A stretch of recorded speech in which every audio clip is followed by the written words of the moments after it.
So this case has me side-eyeing Georgia law enforcement.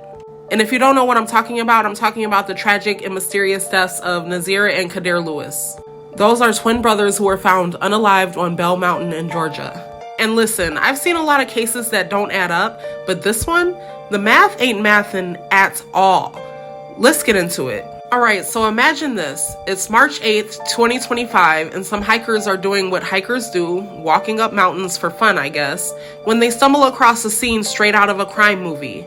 Two young men, identical twins, lying lifeless at the top of Bell Mountain. Both twins have been pew-pewed with no sign of struggle. They were just there. Now, these young men were from Lawrenceville, Georgia, and they had a flight booked to Boston the day before they were found, but obviously they never got on the plane. But the big question is, how did they end up 90 miles north on a random-ass mountain, unalived? That's the first red flag, but trust me, it's not the last. So boom, the Georgia Bureau of Investigation pulls up, and before they even get their gloves on all the way, people start whispering smurder-self-deletion, if you get my drift.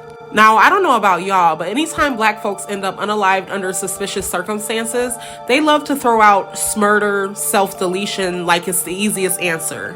And the Lewis family, they're over here like, yeah, y'all got us all the way fucked up. Now, the twins' aunt, Yasin Bronner, she was not having it. She straight up said, my nephews would never do this. And from everything we know about them, she's got a point. I mean, these boys were locked in. They were working on a clothing line together. They had plans. Like, why would they suddenly decide to drive to the middle of nowhere and, you know. And here's where it gets even weirder, because their plane tickets still in their wallets at the scene. So it's obvious they were planning to leave, but instead they end up on a mountain they had no connection to. Make that make sense. I'll wait. The Lewis family is keeping busy, not letting this case get swept under the rug. They're demanding answers, and honestly, so should we. They started a GoFundMe to help with funeral costs, and more importantly, to fund their own investigation. Because let's be real, black families don't get the same kind of resources or attention in cases like this. And social media, y'all already know we're not letting this slide. The hashtag Justice for Qaadir and Nazir is picking up steam, and people are applying pressure. Because again, how does this happen? And why isn't the police giving us real answers?